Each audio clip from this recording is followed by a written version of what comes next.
नमस्ते, हमारी क्लास में आपका स्वागत है। आज हम पढ़ेंगे 11th क्लास भारत का भौतिक पर्यावरण, जिसमें हमारा फर्स्ट चैप्टर है भारत स्थिति, जिसमें हम पढ़ेंगे कि भारत का क्षेत्रफल, उसकी लंबाई, चौड़ाई, उसका अक्षांश, देशांतर, उसके बेसिक्स क्लियर करेंगे। वो हम अभी करेंगे।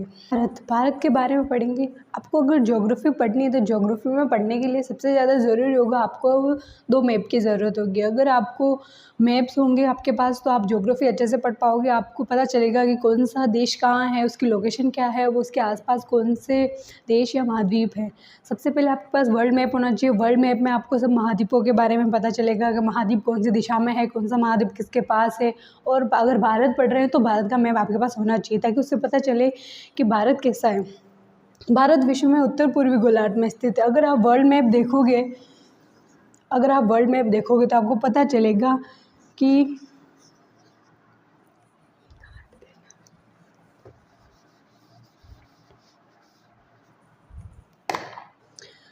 भारत विश्व में उत्तर पूर्वी गोलार्ध में स्थित है। मान लो ये अपना ग्लोब है। ग्लोब को हाफ करते हैं। ये दिशा मान लो उत्तर, दक्षिण, पूर्व, पश्चिम। अब हमें पता चल रहा है कि भारत उत्तरी पूर्वी गोलार्ध में स्थित है। तो उत्तर ये रहा और ये पूर्व रहा, तो यहाँ कहीं स्थित है भारत। इस ऐसे पता चलता है कि कौन सी दिशा में कौन सा देश या कौन सा महाद्वीप स्थित है। तो भारत विश्व में उत्तरी पूर्वी गोलार्ध में स्थित है। वहीं भारत का क्षेत्रफल कितना है? भारत का क्षेत्रफल है 32.8 लाख वर्ग किलोमीटर। 32.8, अगर इनको संख्याओं में करेंगे तो 32, 87, 32, 87, 236 वर्ग किलोमीटर होगा इसका क्षेत्रफल, जो विश्व के स्थलीय धरातल का 2.4 भाग है। अगर ये पूरा वर्ल्ड है, वर्ल्ड में 100% मान लो कि वर्ल्ड में पूरा 100% धरातल है, तो उसका 2.4% भारत में स्थित है। भारत विश्व का 7वां बड़ा देश है। अगर भारत विश्व का 7वां बड़ा देश है तो पहला, दूसरा, तीसरा, चौथा, पांचवा कौन सा है वो भी पता होना चाहिए आपको। वो बेसिक्स है। पहला है रूस, दूसरा कनाडा, तीसरा चीन, अमेरिका, ब्राज़ील, ऑस्ट्रेलिया, भारत 7वां बड़ा देश है। 7वें के बाद कम से कम आपको 10 तक की गिनती में नॉर्मल होता है ना, तो 10 तक के नंबर्स याद होने चाहिए। 8वां अर्जेंटीना, कजाकिस्तान और अल्जीरिया। एशिया महाद्वीप में दक्षिण भाग में भारत स्थित है। अब हमने बात की थी विश्व के मैप में भारत की स्थिति क्या है? विश्व के मैप में भारत की स्थिति उत्तर पूर्वी गोलार्ध में है। तो ऐसे ही अगर मान लो ये अपना ग्लोब है, तो ग्लोब के हाफ पार्ट करेंगे, अपने को पता चलेगा ये एशिया की बात कर रहे हैं अपन की। अगर एशिया के अंदर अगर भारत की स्थिति का पता करेंगे तो भारत नीचे की साइड है ऐसे, तो वो हुआ दक्षिणी भाग में, दक्षिण में स्थित है। भारत के मध्य से कर्क रेखा 23.5 डिग्री होगी गुजरती। अब आप देखोगे ग्लोब के अंदर, मान लो ये ग्लोब है और ये बीच में हमने एक रेखा खींची, इसे बोलते हैं भूमध्य रेखा।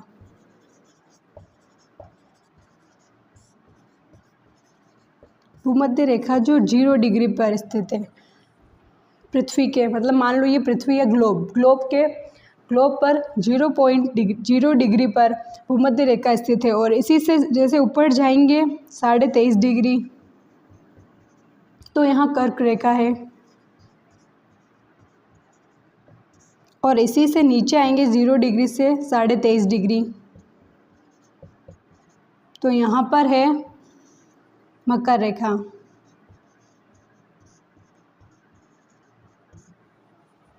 ये आपको मैं ये हटा के अच्छे से समझा देती हूँ। अक्षांश किसे कहते हैं और देशांतर क्या होते हैं और अक्षांश क्या होते हैं उसका पता करेंगे। तो वह काल्पनिक रेखा जो भूमध्य रेखा के समांतर ग्लोब पर पूर्व से पश्चिम दिशा में खींची जाती है। मान लो ये ग्लोब है, तो ग्लोब में पूर्व से पश्चिम दिशा में खींची जाने वाली रेखाओं को अक्षांश कहते हैं। और देशांतर वह काल्पनिक रेखा जो उत्तरी ध्रुव से दक्षिणी ध्रुव या उत्तर से दक्षिण तक खींची जाती है मान लो ये है ग्लोब, तो यहाँ से ऐसे खींची जाती है ये रेखाएं। अब ये स्ट्रेट क्यों नहीं, इसका भी एक लॉजिक है, वो आपको आगे पता चलेगा। भारत का अक्षांशीय विस्तार 8 डिग्री 4 मिनट उत्तर से 37 डिग्री 6 मिनट उत्तरी अक्षांश, और दक्षिणी विस्तार 68 डिग्री 7 मिनट पूर्व से 97 डिग्री 25 मिनट पूर्वी देशांतर है। भारत की उत्तर से दक्षिण की वास्तविक दूरी 3214 किलोमीटर है। कितनी है? 3214। वो भी मैं आपको मैप में समझाऊंगी तो आपको अच्छे से समझ में आएगा कि ये कैसे है। वहीं पे पूर्व से पश्चिम की दूरी 2933 किलोमीटर है।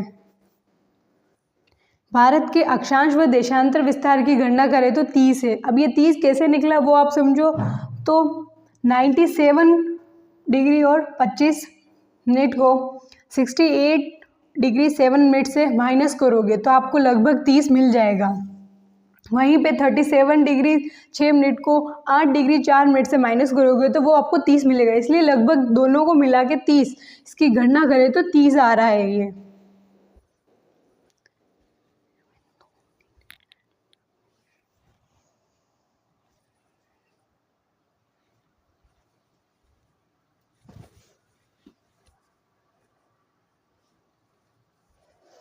जैसे अभी अपन ने पढ़ा कि भारत का मैप कुछ ऐसा है, सही नहीं है बट मान लो कुछ ऐसा मैप है भारत का। तो भारत के अक्षांश देशांतर, भारत का उत्तरी और पूर्वी, ये है उत्तर, ये दक्षिण, इधर पूर्व और ये पश्चिम दिशाएं हैं।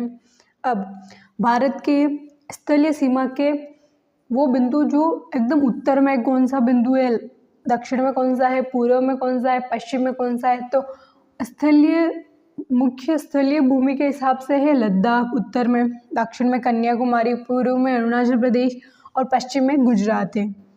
अब गुजरात से लेके अरुणाचल प्रदेश की किलोमीटर में कितनी है लंबाई चौड़ाई, मतलब कितनी है कुल मिला के, तो ये होती है 2933 किलोमीटर। वहीं पे उत्तर से दक्षिण की जो लंबाई है वो होगी 3214 किलोमीटर।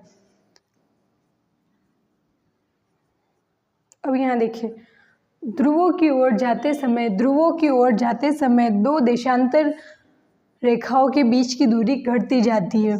घटती कैसे है? ऐसे ये देखिए, जैसे मान लो ये ग्लोब है, ग्लोब पर अक्षांश है, ऐसे हैं सब जगह अक्षांश बराबर है। यहाँ मैंने बराबर नहीं बना रखे हैं, फिर भी मान लो कि ऐसे सब में जो डिस्टेंस है ना, ये डिस्टेंस वो सेम है सब अक्षांश के बीच, एक सी है, हर जगह एक सी है।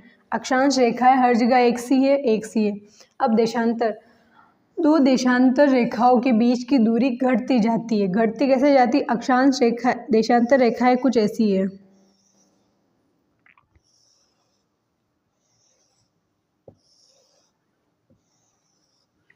अब मान लो कि ये ध्रुव है, ये है उत्तरी ध्रुव और ये है दक्षिणी ध्रुव। ये ध्रुव है, तो ध्रुवों से क्या था यहाँ पे कि दो ध्रुवों के बीच की दूरी घटती जाती है। तो ये जब यहाँ से यहाँ आ रहा है ना, ये ऐसे है ना, ऐसे इन दो रेखाओं के बीच की दूरी है ना वो हमेशा घटती जा रही है और ध्रुवों पे घट रही है। ये यहाँ से समान है बट यहाँ से जब ध्रुवों से ध्रुवों की ओर आ रही है तब उसकी दूरी घटती जा रही है। भारत का सीमांतर्गत क्षेत्र आगे समुद्र की ओर 12 समुद्री मील है जो लगभग 21.9 किलोमीटर है। मान लीजिए ये भारत का मैप है, तो भारत के मैप में ये समुद्र है, समुद्री तट है, तो समुद्री तट से 21.9 किलोमीटर जो एरिया आता है वो है भारत का। जहाँ चाहे समुद्र हो, हवा हो या समुद्र के नीचे की ज़मीन, वो एरिया आता है भारत के अंडर। अब कैसे वो अपन समझते हैं कि एक समुद्री मील लगभग होता है 1.8 किलोमीटर, जिसमें इंच में ये संख्या होती है। और एक मानक मील ज़मीन की दूरी नापने के लिए मानक मील का प्रयोग किया जाता है और वहीं पे समुद्र और हवाई जहाज़ की दूरी नापने के लिए समुद्री मील का प्रयोग किया जाता है। समुद्री मील किसे कहते हैं और मानक मील, तो वो आप समझो कि ज़मीन की दूरी नापने के लिए, और ये होता है ज़मीन की दूरी मापने के लिए होता है मानक मील, और समुद्र व हवाई जहाज़ की दूरी नापने के लिए होता है समुद्री मील, जो होता है 1.6 किलोमीटर। अब इसमें फ़र्क दिख रहा होगा आपको कि कितना फ़र्क है समुद्री मील और मानक मील में। वहीं पे यहाँ समझ गए कि जो जल स्तर और हवा या पानी के नीचे की जो ज़मीन है, समुद्र के नीचे की जो ज़मीन है, उसका एरिया होता है वो आता है भारत के अंडर। भारत की दक्षिण सीमा बंगाल की खाड़ी में 6 डिग्री 45 उत्तरी अक्षांश मिनट के साथ निर्धारित है। यहाँ पे है बंगाल की खाड़ी।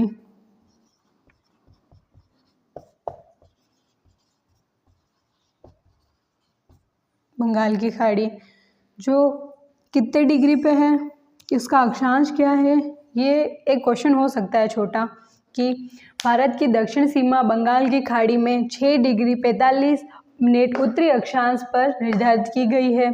वहीं 12 समुद्री मील को कैसे समझोगे कि एक मानक मील के बराबर कितना होता है। एक मानक मील होता है 1.6 किलोमीटर, तो वहीं पे समुद्री मील होता है 1.8 किलोमीटर। भारत का समयांतर, जो अभी हमने समयांतर निकाला, भारत के देशांतर का अंतर लगभग 30 है।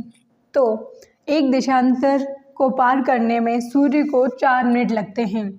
ये देशांतर है। हर 1 डिग्री 1 डिग्री, यहाँ 1 डिग्री की बात है कि हर 1 डिग्री को पार करने में सूर्य को 4 मिनट लगते हैं। तो 30 × 4 हो गए 120 मिनट, यानी 2 घंटे का फ़र्क है कि सूर्य पूर्व से उदय हो रहा है और पश्चिम, मतलब पूर्व में उदय होकर जब तक पश्चिम में आता है तब तक 2 घंटे का फ़र्क है, कि यहाँ 2 घंटे पहले उदय हो जाता है और यहाँ 2 घंटे बाद उदय होता है। ये किसके कारण होता है? देशांतर के कारण, कि हर एक देशांतर को पार करने में सूर्य को 4 मिनट लग जाते हैं। वहीं पर भारत के सबसे पूर्वी और पश्चिमी भाग के समय में लगभग 2 घंटे का फ़र्क है। ऐसे ही फ़र्क कैसे आ रहा है? देशांतर की वजह से फ़र्क आ रहा है ना, कि पूर्व में जब सूर्य उदय होगा और जिस डिग्री पे सूर्य उदय हो रहा है उस डिग्री से आगे बढ़ने में सूर्य को कितना समय लग रहा है? 2 घंटे, कि 1 डिग्री को पार करने में 4 मिनट लग रहे हैं। तो वैसे ही अगर वो 30 डिग्री को पार करेगा तो उसको 120 मिनट यानी 2 घंटे लगेंगे। भारत में सबसे पहले सूर्योदय अरुणाचल प्रदेश में होता है। अगर आप मैप देखोगे राजस्थान का, तो पूर्व का हिस्सा और पश्चिम का हिस्सा कौन सा है? पूर्व में है अरुणाचल प्रदेश और पश्चिम में है गुजरात। तो ऐसे ही सूर्योदय होता है अरुणाचल प्रदेश में, और सबसे बाद में होता है गुजरात जैसलमेर के कच्छ के क्षेत्र में। गुजरात और राजस्थान का एक क्षेत्र है जिसे कच्छ कहा जाता है। कच्छ क्षेत्र में, सॉरी ये गलत है, कच्छ होता है। कच्छ क्षेत्र में उदय होता है सूर्य। भारत की मानक समय रेखा 82 डिग्री 30 मिनट पूर्वी देशांतर को माना जाता है, जो प्रयागराज के निकट नैनीताल से गुजरती है। भारत में जब 82 डिग्री वाली ये रेखा है जिसे कहते हैं मानक रेखा। भारत की मानक समय रेखा जो 82 डिग्री 30 मिनट पूर्वी देशांतर को माना जाता है, जो प्रयागराज के निकट नैनीताल से निकलती है। नैनीताल, जैसे राजस्थान का मैप देखोगे तो आपको पता चलेगा। ये देखिए, मानिए ये ग्लोब है, ये ग्लोब है, तो ग्लोब के मध्य 0 डिग्री जिसे कहते हैं भूमध्य रेखा।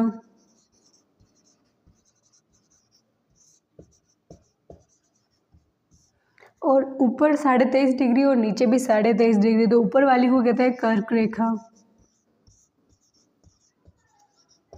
और नीचे को कहते हैं मकर रेखा।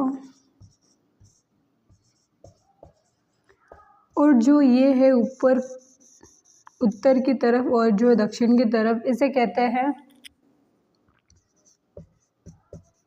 उत्तरी ध्रुव और दक्षिणी ध्रुव।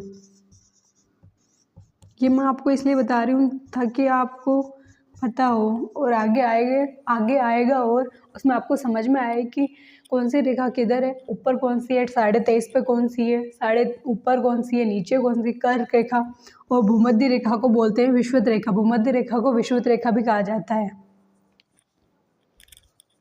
यह भारत की मानक समय रेखा जो 82 डिग्री 30 मिनट देशांतर, जिसे कहते हैं देशांतर रेखा है। 82 डिग्री 30 मिनट देशांतर जो भारत की मानक समय रेखा है, जिसमें कौन कौन से राज्यों के गुजरते हैं, तो वो राज्य है उत्तर प्रदेश, मध्य प्रदेश, छत्तीसगढ़, ओडिशा और आंध्र प्रदेश। अब भारतीय समय रेखा ग्रीनविच मीन टाइम से 5 घंटे 30 मिनट आगे है। 30 मिनट आगे कैसे है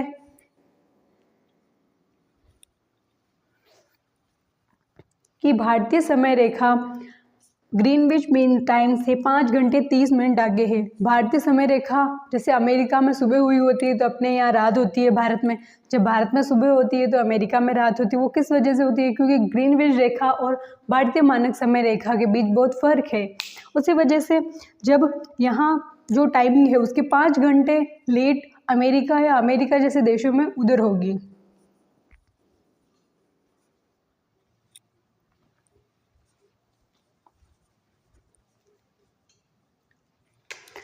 भारत का आकार कैसा है? भारत एक भौगोलिक विविधता वाला देश है।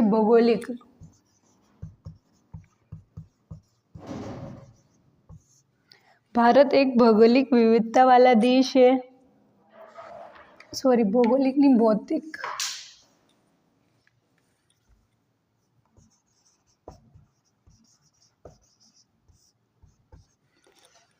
भारत एक भौतिक विविधता वाला देश है जहाँ उत्तर में ऊंचे पर्वत, गंगा, ब्रह्मपुत्र, महाकृष्णा नदी, ऐसी नदियाँ हैं, महानदियाँ हैं।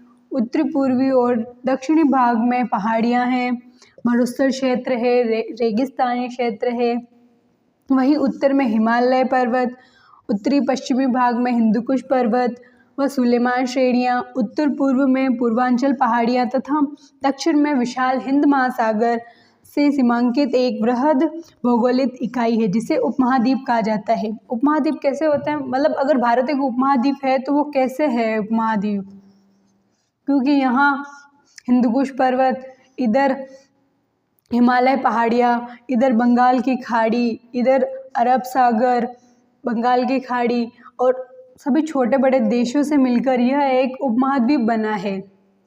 उपमहाद्वीप कैसे कि ये एशिया से अलग हुआ है, पूरा अलग नहीं, मतलब ऐसे एक बाउंड्री बनी है इसके आसपास जिससे ये अलग उपमहाद्वीप बना है। और इसमें कौन कौन से देश आते हैं?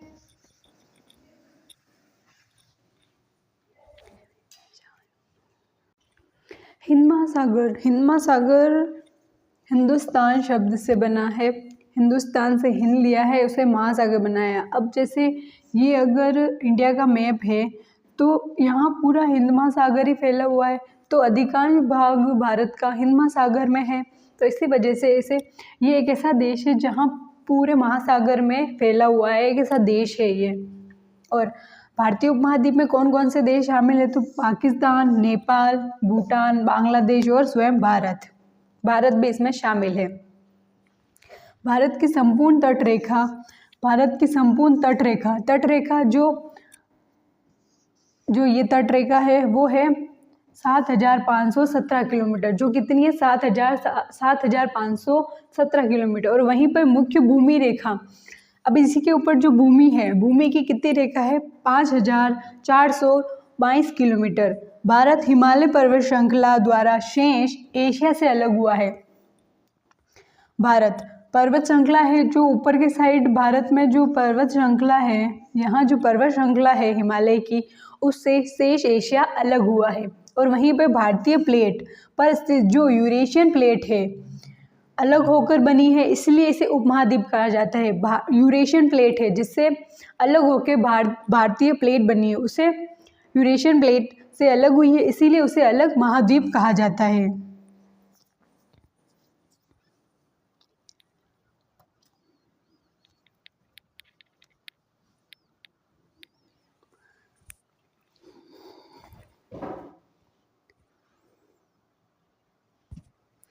भारत हिमालय पर्वत श्रृंखला द्वारा शेष एशिया से अलग है। किससे अलग है? एशिया से अलग। और किसके कारण अलग है? हिमालय पर्वत श्रृंखला के कारण अलग हुआ है। और भारतीय प्लेट पर स्थित जो यूरेशियन प्लेट है, यूरेशियन प्लेट से अलग होकर बनी, इसीलिए इसे उपमहाद्वीप कहा जाता है। जो यूरेशियन प्लेट है उससे अलग होकर एक प्लेट बनी जिसे भारतीय प्लेट कहा जाता है। इसीलिए भारतीय प्लेट बनी, अलग बनी है ना यूरेशियन से, इसीलिए उसे उपमहाद्वीप कहा जाता है।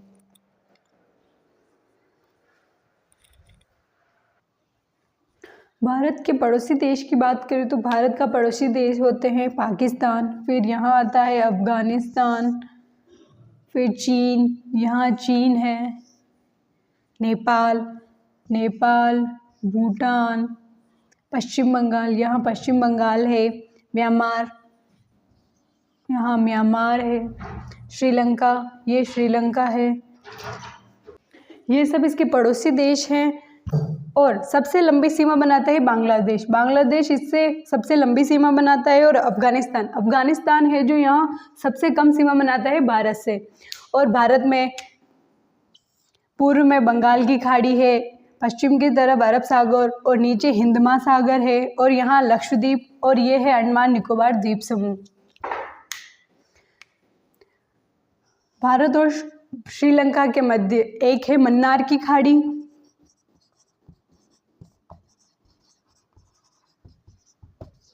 और एक हुई है पाक जल संधि।